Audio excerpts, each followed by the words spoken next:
and it was a local Dancing with the Stars for local celebrities. And I'm a big deal in Knoxville. So they asked me to do this, and I didn't want to do it because they put you in a bikini with fringe sewn on it, just like they do on ABC. You're practically naked in front of everybody you've ever known. And I had been eating white flour, and I was in a bad place, and I didn't want to do it, but I thought, isn't that selfish of me? That's sick little children. And they raised so much money for them. So I said I would do it. And they put me with this precious partner, Daniel, a big old boy. And we were going to do the cha-cha to Earth, Wind, and Fire, September. And we practiced for 6 weeks, and we begged for money during the day and danced at night. And it was so stressful. So one night, we were practicing, he kind of slung me hard, and I thought, oh my gosh, something doesn't feel right. So I went to bed, and I got up the next morning, and this big thing was sticking out about right here, and I thought, oh my gosh, is that backed up poop? And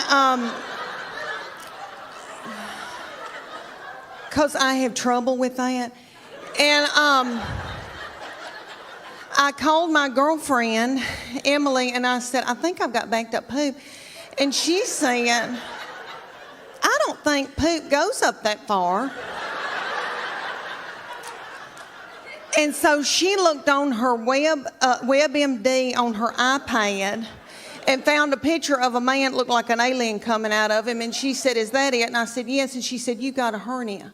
So like 4 days before the event, I had a hernia that had to be operated on. So I went in for that operation, and my 2 teenage girls that are usually so hateful, okay, they stepped in and learned to dance in 4 days. So the night of the event, I came out in a wheelchair to Proud Mary Keep On Turning. And they did that video, that dance. If you remember when Tina Turner would do that and it looked like a car wash, do y'all remember that? And what I learned in that whole thing, what I'm trying to teach, what I learned in that whole thing was that if something bad, really bad happened to me, God forbid, like a bad sickness, my husband and my children would let me die. After I had that hernia surgery, I laid up in the bed for 3 days and nobody checked on me. I had that thing about words and bad language because my little mom and daddy never said ugly words, ever. And there was never alcohol in our house until my sister was going to marry a little later in life, and she was going to marry this hoop-de-doo man. And when I say hoop-de-doo, I mean country club. Some country club people like to drink. So we all, to get her married off, started drinking.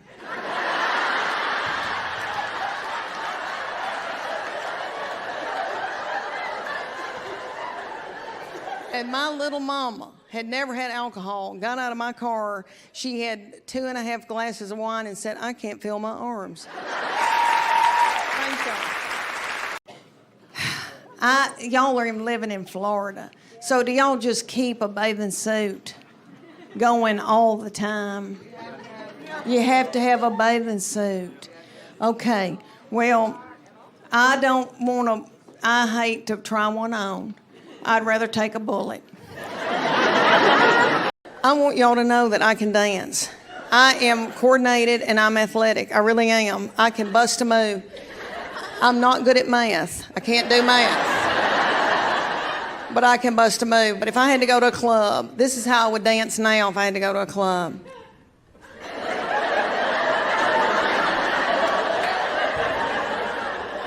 Because I don't want to jiggle.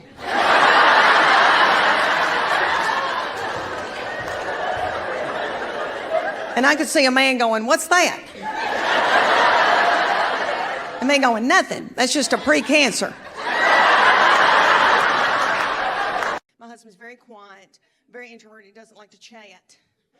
And so, men only have so many words that they can use in a day. and he uses his up at work. And then comes home and has nothing to say to me and just gets in a big chair and stares into space. And I need people. I need to talk, Curtis. So I stand in the kitchen and just talk to myself. And then we go to get in the bed, and of course then he knows me.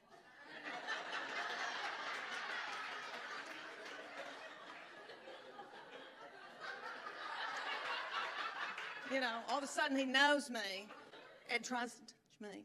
I'm like, I'm sorry, excuse me, do we know each other? But there was no cussing. And I said, nobody's gonna cuss in this house. And when I mean cuss, like the F word, F-A-R-T, no ma'am, no ma'am. And so I said, nobody's gonna call anybody butt or stupid, all right? Not to mention nasty, terrible words, but I said, nobody's gonna call anybody butt or stupid. They did exactly like I told them. Those first two would have never uttered a word. That third one came along. It started out with spell cussing. She'd come in a room and go, what the H?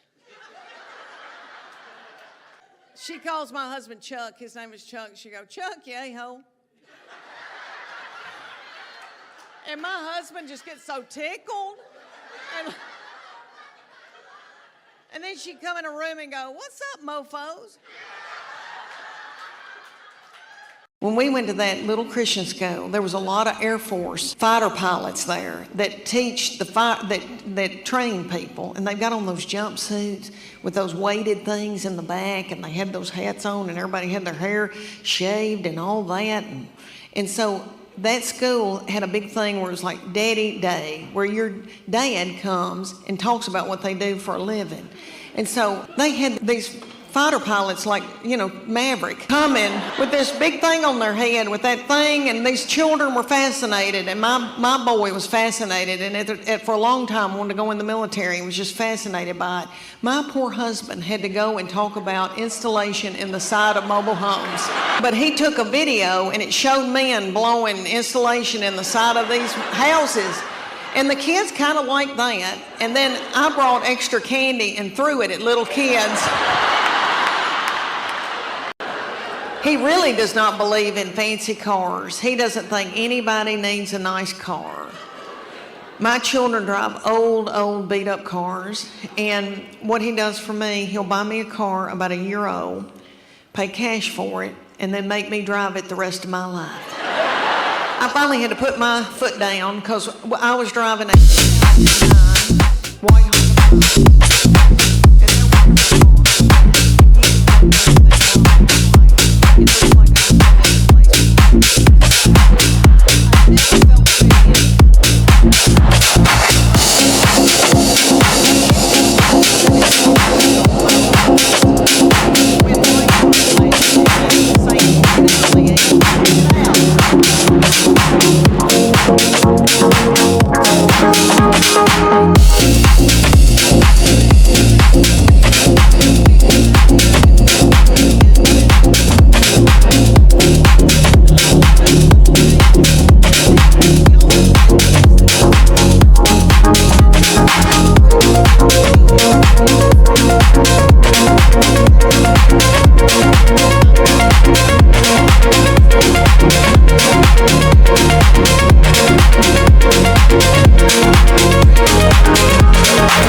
Honda.